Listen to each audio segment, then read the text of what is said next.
अस्सलाम वालेकुम जी।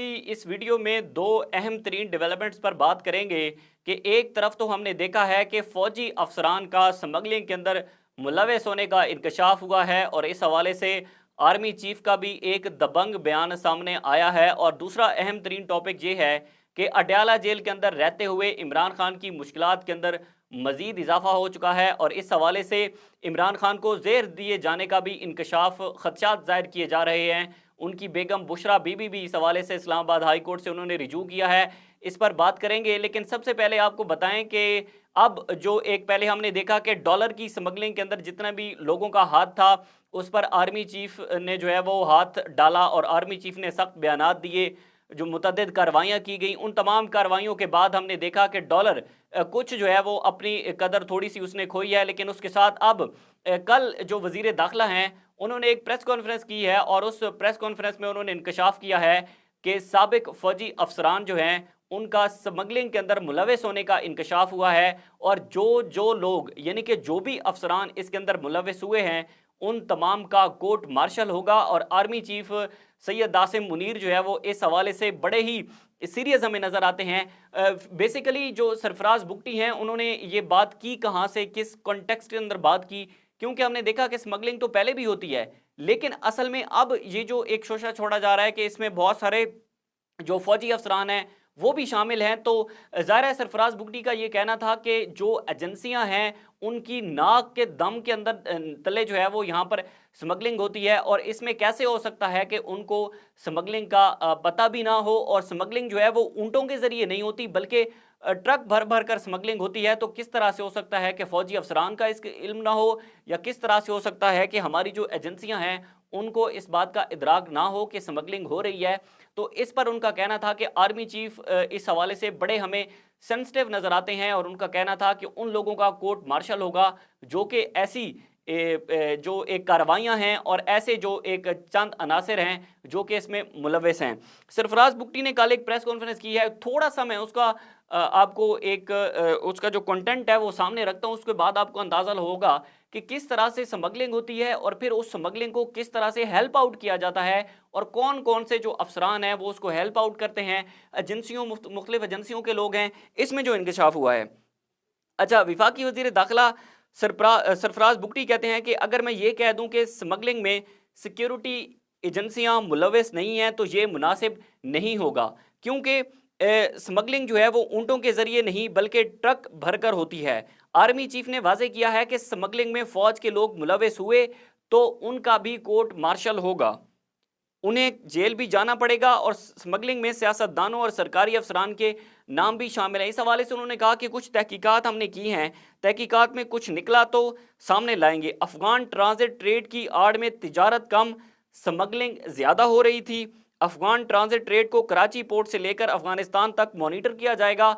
और फिर उन्होंने इसके बाद कहा कि कानून के कटहरे में लाकर किसी भी जितने भी किरदार हैं उन तमाम किरदार को कैफरे किरदार तक पहुंचाया जाएगा और जो जो लोग स्मगलिंग के अंदर मुलविस हैं अफगान बॉर्डर से उन तमाम के खिलाफ कार्रवाई की जाएगी।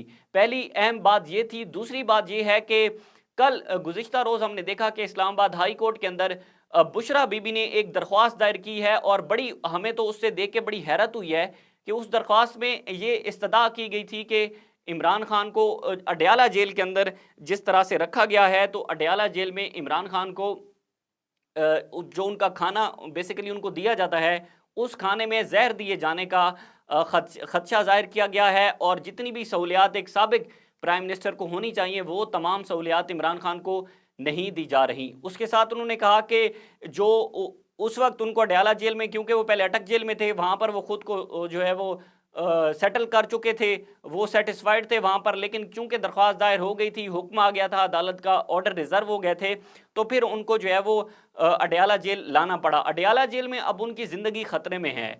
उसकी चंद एक वजूहत हैं। आज मेरी बात हो रही थी लतीफ़ खोसा साहब से, उन्होंने मुझे कहा कि देखें आज भी समात थी उसी दरख्वास्त पर।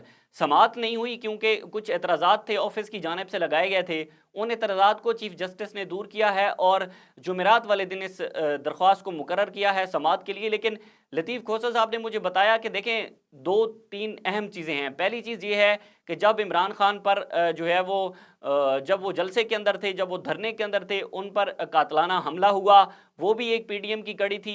और उनका ये भी कहना था कि केयर टेकर जो हुकूमत आई है इसके पीछे भी वो सारी पीडीएम ही है और पीडीएम इमरान खान को इलेक्शन से आउट करना चाहती है और किसी न किसी तरीके से वो इमरान खान की जान के दरपे हैं। ये लतीफ़ खोसा साहब के अल्फाज थे। उसके साथ उन्होंने मुझे कहा कि कल उन्होंने इस बात का इंकशाफ किया, हमें इस बात का पता नहीं था कि कल इमरान खान को जो छोटा सेल होता है उस छोटे सेल से भी निकालकर एक और छोटे सेल में अडयाला जेल में डाल दिया गया है, जहां पर सिर्फ खड़े होने की जगह है या सिर्फ वहां पर बैठने की जगह है। इससे ज़्यादा और कोई भी सहूलत वहां पर इमरान खान को मुयस्सर नहीं है। उनको मेंटली तौर पर टार्चर किया जा रहा है, उनको जो है वो फिजिकली तौर पर टार्चर किया जा रहा है कि जनाब ना तो उनके पास कोई पुरसकून जगह है बैठने को। ज़ाहिर है एक साबिक वज़ीर आज़म है, वो इस चीज़ के हकदार हैं कि जो जेल के अंदर जो जो सहूलियात जो नवाज शरीफ साहब हैं उनको मिलती रही या जरदारी को मिलती रही, वो तमाम सहूलियात इमरान खान को भी मिलनी चाहिए, साबिक वज़ीर आज़म हैं। और दूसरी जानिब अगर हम बात करें तो अब ये मामला इतना गंभीर हो चुका है कि अब अगर खुदा न खास्ता कुछ भी होता है तो उसके पीछे बहुत सारे मुहर्रिकात हैं। फिर जो है वो बात आला ओहदेदारों पर जाएगी, फिर बात जो है वो पीडीएम पर जाएगी कि जनाब इन्होंने ये सब कुछ करवाया है। तो इस हवाले से इमरान खान की जान को भी मुतअद्दिद ख़तरात जो है वो लाक हैं, जिस हवाले से बार बार उनकी लीगल टीम हाई कोर्ट से मुख्तलिफ़ किस्म की कोर्ट से रिजू कर रही है। 9 केसेस के अंदर हमने देखा कि कल उनकी जो ज़मानतें थी वो बहाल हुई थी कि सेशन कोर्ट को चाहिए कि ये दोबारा फैसला करे। लेकिन कल इस हवाले से बड़ा एक अहम दिन है कि जब से इमरान खान गिरफ्तार हुए हैं तब से कल जो है वो इमरान खान को जज अबुल हसनात जुल्करनैन की अदालत में पेश करने का हुक्म दिया गया है साइफर केस में। तो देखते हैं कि कल इमरान खान को अगर पेश किया जाता है तो ये फिर उनकी गिरफ्तारी के बाद पहला दिन होगा कि वो मंजर-ए-आम पर आएंगे और उसके बाद साइफर केस की जितनी भी ट्रायल है उस ट्रायल को भी जल्द अज जल्द जल्द किया जा रहा है कि ये ट्रायल जो है वो जल्द अज जल्द चले और इमरान खान को इसमें सज़ा हो। उसमें जो उनके मचलके हैं वो जमा हो चुके हैं और उसके बाद अब बाकायदा तौर पर ट्रायल का आगाज़ कल ही कर दिया गया है। इमरान खान और शाह महमूद कुरैशी को कल जज अबुल हसनात जुल्करनैन की अदालत में पेश करने का ऑर्डर है। 99% चांसेस हैं कि इमरान खान को कल पेश किया जाएगा और फिर उसके बाद एक नया सियासी मंजरनामा हमारे सामने आएगा कि तोशा खाना के अंदर तो इमरान खान को जो सज़ा हुई सो हुई, लेकिन अब हम देख रहे हैं कि साइफर केस जो है वो भी इमरान खान के लिए तैयार है और साइफर केस में भी इमरान खान को नाअहल करने के लिए, सज़ा देने के लिए जो है वो पूरा एक मंसूबा और पूरा प्लान जो है वो तैयार हो चुका है। लेकिन अब देखना ये होगा कि क्या इमरान खान आइंदा इंतखाबात में इस पूरे सियासी टर्माइल से और पूरे सेटअप से आउट होंगे। अगर आउट होंगे तो पीपल्स पाकिस्तान तहरीक इंसाफ कहाँ पर खड़ी होगी, कौन उसे जो है वो लीड कर रहा होगा, ये बड़ी अहम डेवलपमेंट्स हैं। लेकिन ये वक्त बताएगा कि आने वाले दिनों के अंदर क्या होता है। फैसल अब्बास को दीजिए इजाज़त। अल्लाह हाफ़िज़।